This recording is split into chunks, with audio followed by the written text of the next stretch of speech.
Okay, I'd like to welcome you to the Adobe Illustrator class. In this case, we're going to start by using Adobe Illustrator. The version I'm using now is called CS5.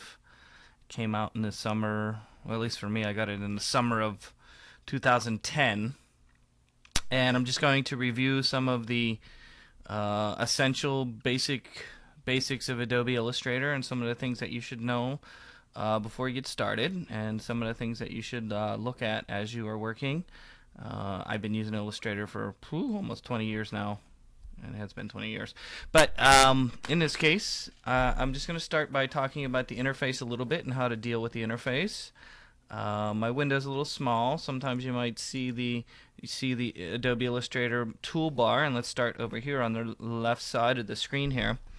Over here on the left side of the screen, you'll see this is the toolbar. You could either look at it in a single row of tools that you see here, or in a double row. And to change it from a single row to a double row, you double click at the top of the toolbar here. When you open the Adobe Illustrator program, you should see a basic gray area right here that doesn't have an artboard. To draw with Adobe Illustrator, we have what's called an artboard. I don't have an artboard present at this point. You would have to say File New to get a artboard. Let's start up here in the upper left corner again. Over here there's a way to close, move, size, minimize, maximize, and close your Illustrator by clicking on the AI in the upper left corner. This is Adobe Bridge, which will allow you to go through your files and find files and open files. We'll talk about the windows later. Over here is Essentials. These are different ways that you can organize your interface depending upon what you want to do inside of Adobe Illustrator. For example, you can make it look like different applications. You can have a painting version, a printing and proofing version, a typography, a web, and so these are just different ways to organize your workspace. Most of the time I'll be in Essential, but later on we'll learn about painting and printing and more of the typography and web as we go forward and learn how to make different types of interfaces with Adobe Illustrator. There's a search box right here. So you can search for things like, if I don't know where the pen tool is, I could search. I think it's searching. I don't know what this Adobe CS Live is. I am new to this version here. It's asking me to install stuff, so maybe I'll just say yes here. I guess this is a way to do this. Let's download later. So we'll go through some of these as we go forward. I don't know why this search is not working up here. Maybe because my version is, I don't know what this search is for right here. It's kind of goofy. Again, you can minimize, you can maximize, and you can close the application. Over here is the different ways of docking your artwork. What does docking mean? It's how the different windows are locked together. Okay, they're locked together. Like if I click on, and so we're starting on the right side over here. If you look over here, you'll see there's a color option. If I click on it, it gives me the color guide and color things, and I could pull these menus away, or I could lock them together. And then if I click on the little arrow right here, it'll put it back in there. So that's what they call docking it. You can see there's a whole bunch of them, and all these are organized together, and we can organize all these in the way that we want to. And so as we go forward, we'll learn about that, how to organize the artboards together and things like that. The first thing I want you to think about is how to make a new file. To make a new file inside Illustrator, you go under File, New. You can say New from Template, or Open. So these are different options right here. Or Browse and Bridge, you can then open using the Bridge application. You'd be able to open up files right inside there. If I just say File, New, it'll give me the normal Open New Document window.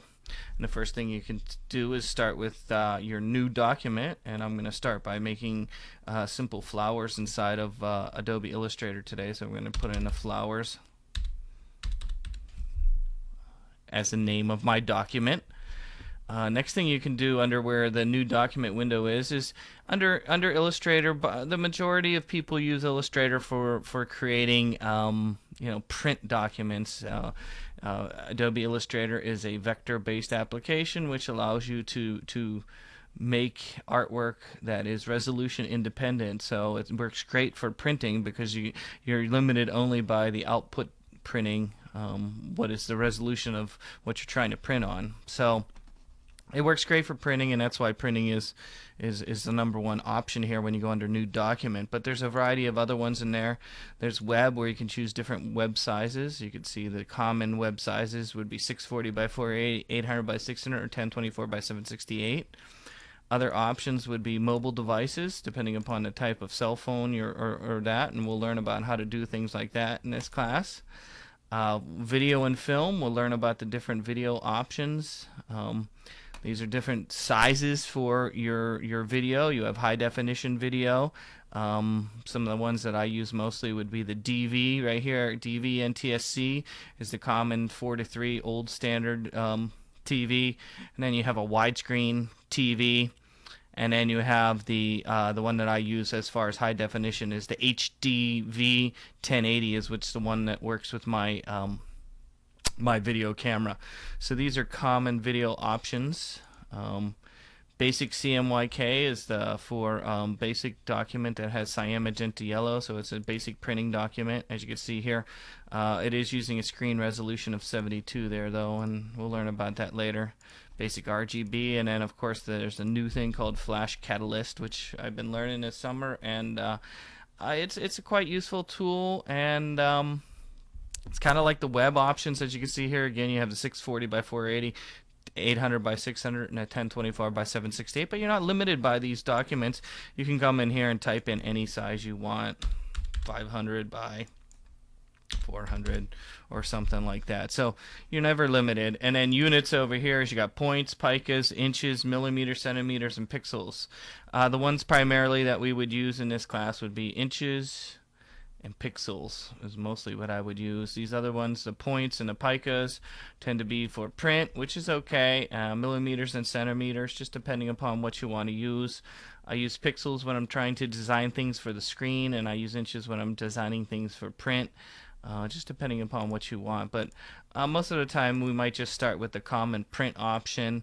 The advantage of using that is we're going to just use the standard letterhead option. I might change the units to inches if you want, so you could see it at 8.5 by 11 if you're used to using inches. That makes a little bit more sense than when you're using the point option here, just so that if you put rulers or something on, you can see inches instead of points or picas and things. The other thing under advanced, as you'll notice, it has a CMYK for the default color for a print option, because most things that are printed in cyan, magenta, yellow, and black.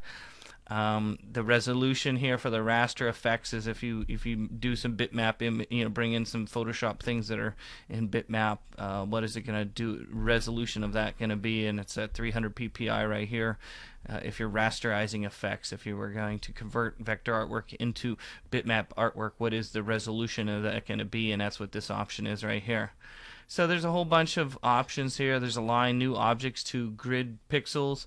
So if you put a grid in there, and then it'll have lines that go across. And we're not going to do that right now. We're going to do more freehand stuff. But later, as we get to making things that need to be exactly aligned, like a web interface with buttons and things, you're going to want to have a grid so that things line up properly. But for now, just to get started, I'm just going to use the standard letterhead option right here, and I'm going to hit OK.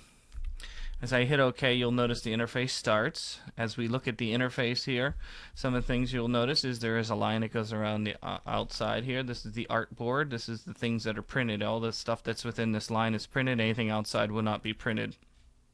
It's just the way it works. One of the new features of the newer versions of CS4 and CS5 is you can have multiple artboards instead of just one of these. You can have multiple, and of course the CS5 has a whole bunch of new features for the multiple artboards that we'll talk about a little bit later.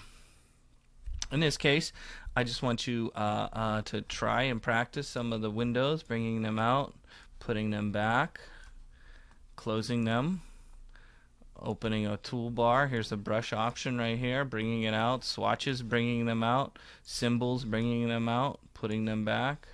You'll notice if I put it over here, it's going to dock it over here.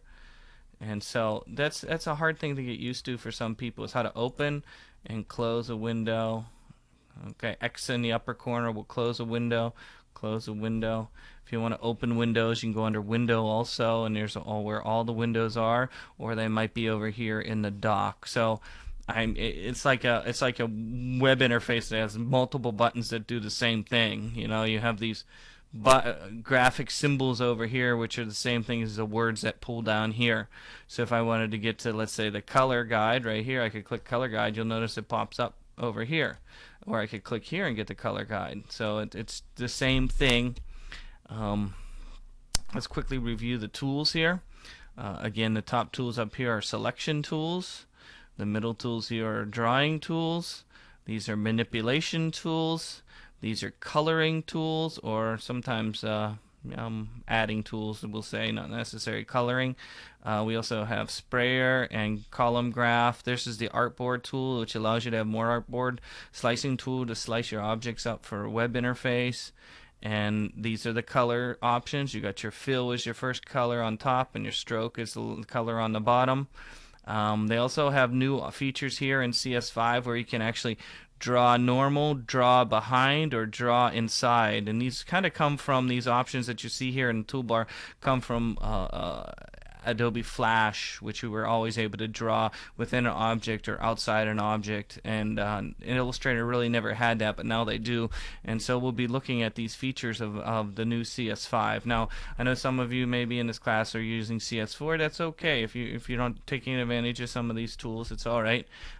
Just do what you can with the tools you got to make the lessons that we have to make to learn to be successful within Illustrator. Let's pause now and we'll start a new movie.